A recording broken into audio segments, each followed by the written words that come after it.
नमस्कार दोस्तों, ये बात है अर्ली 1970 की। गुजरात के जामनगर डिस्ट्रिक्ट में एक छोटा सा गांव धूलोराजी था। इसकी आबादी करीबन 1,500-2,000 लोग थे। यहाँ रहता था वीरानी परिवार। गांव के सब लोग किसान थे।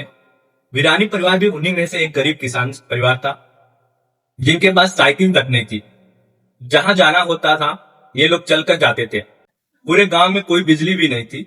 लोग इस दरिद्रता में ही राम राम रमते थे। गर्मियों के समय कभी कभार कोई बाहर से गोला बेचने जाता तो बच्चे 5 पैसे का गोला खाकर बहुत ही खुश हो जाते थे। गांव वाले अपनी जमीन पर फसल उगाते। फसल बेचकर जो मिलता उसी से ही दिन की 2 रोटी खा।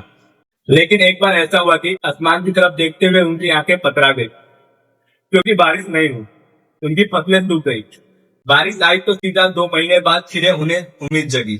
फिर से उन्होंने हिम्मत की, फिर से बोया, लेकिन बारिश ने फिर एक बार धोखा दे दिया। इस बार जो बोया वो भी सूख गया। अकाल की नौबत आ गई।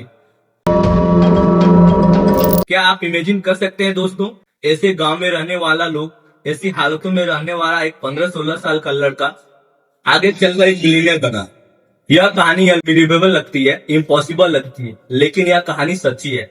यह कहानी अकाल से जूझते हुए ऐसे परिवार की है जिसने 50 साल बाद जाकर फॉर्चून इंडिया की एमएफसीजी बिलियर्स की लिस्ट में एंट्री की। है बालाजी वेफर्स की। पीकू भाई, कन्नू भाई और चंदू भाई, 3 भाइयों द्वारा शुरू की गई वो कंपनी जो आज पेप्सिको जैसी बड़ी बड़ी कंपनीज को टक्कर दे रही है।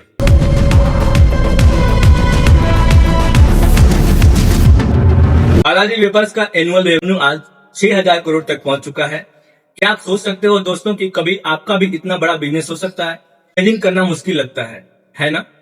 क्योंकि ऐसा करने के लिए आपको पहले कुछ शुरुआत करनी पड़ेगी, और शुरुआत ना करने से यहाँ पर 10 कारण है आपके पास। जैसे कि पैसा नहीं है, हमें बिजनेस की समझ नहीं है, हमें काम करना नहीं आता, या हमें अपना पैसा नहीं पता। लेकिन यह वीडियो देखने के बाद शायद आपके पास कोई बहाना नहीं बचेगा। अगर इस वीडियो को आपने ध्यान से एंड तक देखा तो हो सकता है कि यही सही मायने में आपकी जिंदगी बदल कर रख दे। क्योंकि असल जिंदगी में इस लेवल का इंस्पिरेशनल और मोटिवेशनल कहानियां बहुत कम होती, लेकिन यह कहानी उन्हीं में से एक है। आइए वापस पीछे चलते हैं। 1970 के समय में एक गरीब किसान का परिवार एक छोटे से गांव में रहने वाला। इसी गांव में रहता था एक 15-16 साल का लड़का चंदू भाई वीरानी। गांव में जब अकाल पड़ा तो उनके पिताजी पोपट भाई वीरानी ने अपनी सूखी जमीन को बेचने का फैसला किया। अपने बेटों को 100 रुपये दिए और कहा, अब गाँव में कुछ नहीं रखा, तुम बाहर जाओ, अपने हिसाब से कमाओ।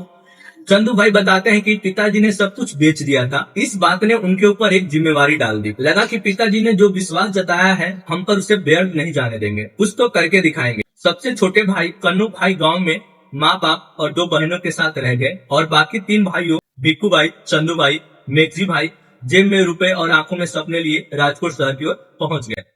क्योंकि एक किसान परिवार से थे तो इन सबसे पहले इनके दिमाग में आया कि उसी से ही रिलेटेड कुछ करते हैं। होम इक्विपमेंट और फर्टिलाइजर्स का पहले इन्होंने धंधा शुरू किया, लेकिन धोखा खा गए।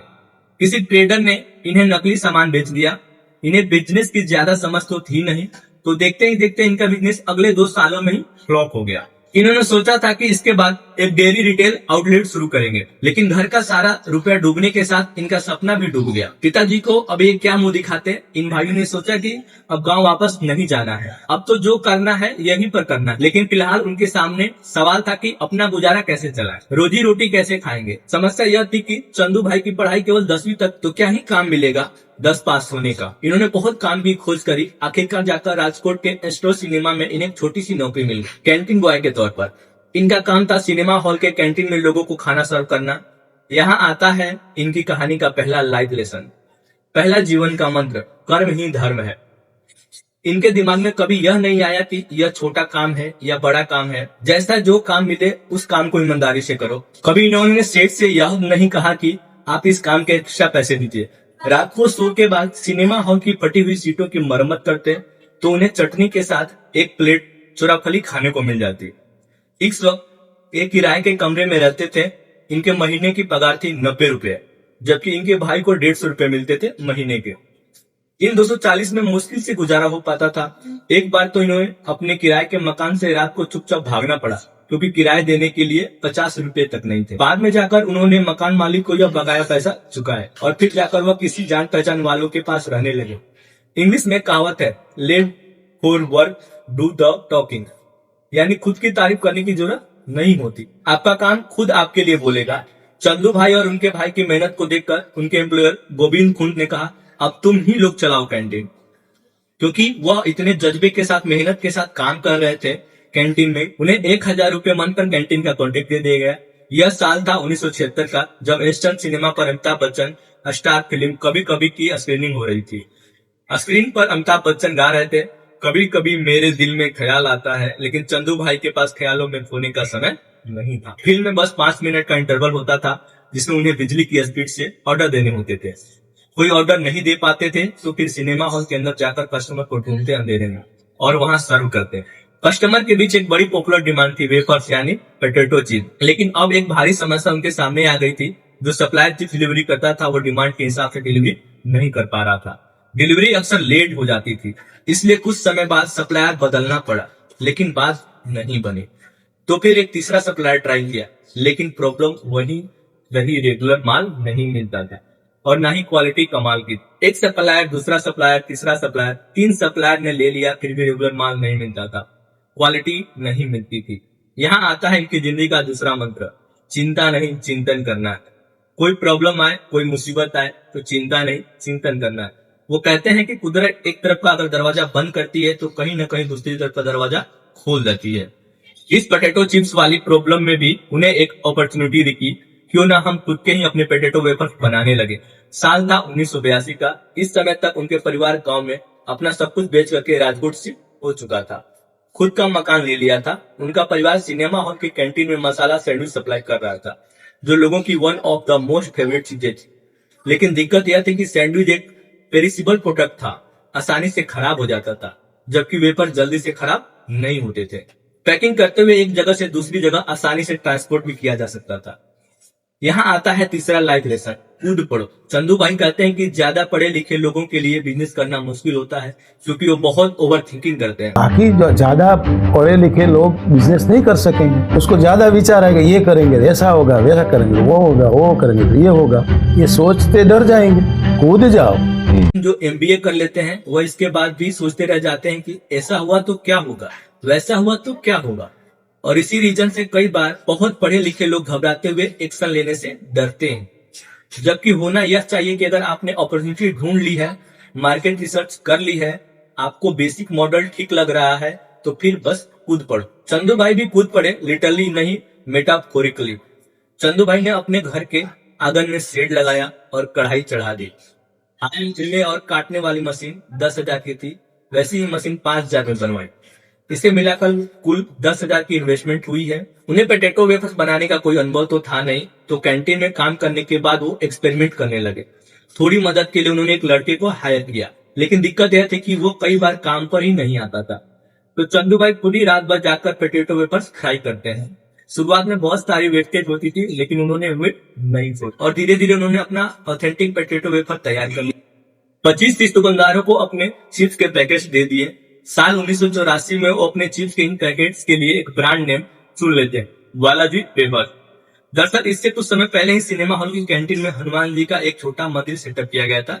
यहीं से इंस्पिरेशन लेकर इन्होंने ये ब्रांड नेम चुन लिया। लेकिन कुछ समय बाद फिर एक बड़ी मुसीबत ने उन्हें आकर घेर लिया। दुकानदार उन्हें परेशान करने लगे।